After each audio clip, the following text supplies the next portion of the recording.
Shri Venkateswara gold తాకట్టులో ఉన్న మీ బంగారాన్ని విడిపించి కొనబడును.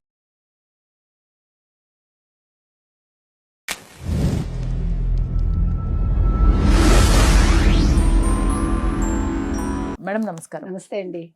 మేడం, ఇంతకుముందు శ్రీవారికి పింక్ డైమండ్ అనే ఒక దానిపైన చాలా కాంట్రవర్సీ నడిచింది తెలిసిందే. అసలు ఏంటి ఆ పింక్ డైమండ్? మీకు తెలిసిన వాస్తవాలు ఏంటి? పింక్ డైమండ్ ఏదో చంద్రబాబు నాయుడు గారు ఎత్తుకెళ్ళిపోయారు. మరి ఆయన ఎవరికి ఇచ్చారో మనకు తెలియదు కానీ దాని మీద చాలా గందరగోళం చేసి 2019లో 19కి ముందు ఇదంతా జరిగింది. రమణ దీక్షితులు కూడా దాని మీద స్టేట్మెంట్ ఇచ్చి ఏదో చంద్రబాబు నాయుడు గారి హయాంలో అది మాయమైపోయినట్టు. సో దీని మీద చాలా కాంట్రవర్సీ అయ్యాక ఇటీవల కాలంలో ఆర్కియలాజికల్ సర్వే ఆఫ్ ఇండియా తరఫున మునియప్ప రెడ్డినా ఎవరో ఆయన అక్కడ డైరెక్టర్, ఆయన చాలా రీసెర్చ్ చేశారు మొన్న. చేసి అది అసలు ఎవరు ఎప్పుడు ఇచ్చారు, అది నిజంగా పింక్ డైమండా కాదా, దాని విలువ ఏంటి, ఇవన్నీ ఆయన తెలుసుకున్నారు. అప్పుడు ఎంత దాని విలువ ఎంతో కోట్లలో ఉంటుంది, అదేదో పెద్ద ఇంత పెద్ద డైమండ్ అన్నట్టు మాట్లాడారు. మనందరం కూడా అది ఎంత ఉంటుందో ఏంటో అని అందరం కూడా, అంటే ఎవరికి వాళ్ళు మాట్లాడుకుంటారు కదా, అట్లా మాట్లాడుకున్నాం.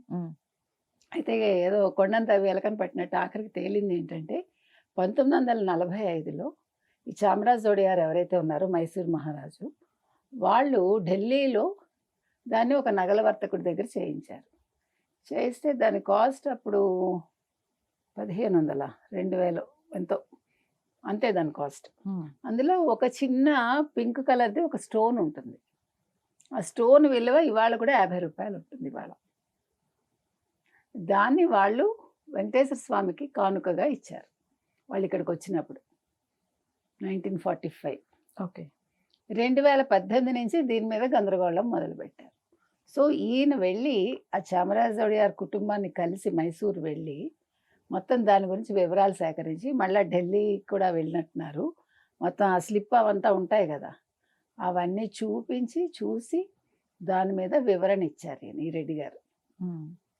సో ఇప్పుడు దీని మీద వైసీపీ వాళ్ళు కిమ్మన్లా, రమణ దీక్షితులు గారు ఆ మధ్యన ఏదో మళ్ళీ ఈ ప్రభుత్వం వచ్చాక వీళ్ళని మంచి చేసుకోవడానికి ప్రయత్నించాడు.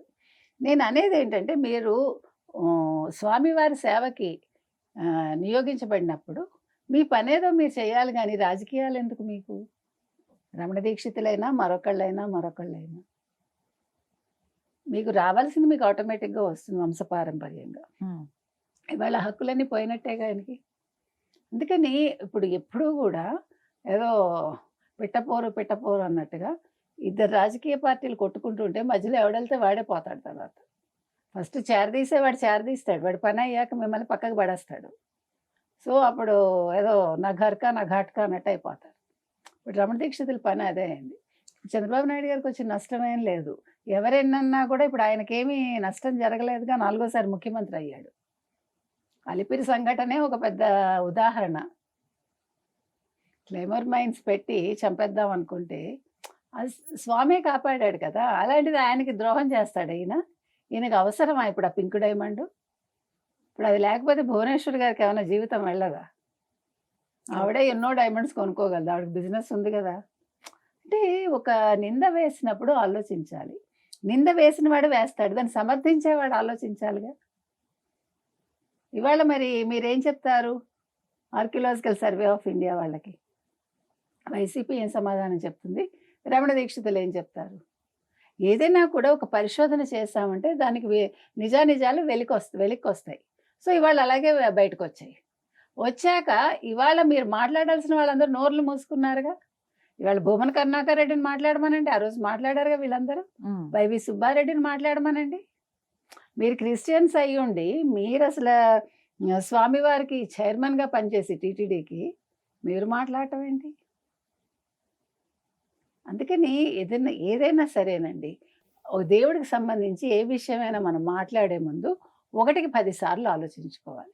సో ఇవాళ పింక్ డైమండ్ వివాదం ఏదైతే ఉందో దానికి తెరపడింది. అది స్వామివారికి ఇచ్చిందే, కానీ అది పింక్ డైమండ్ కాదు, ఒక చిన్న పింక్ కలర్లో ఉండే రాయి అనేది బయటకు వచ్చింది.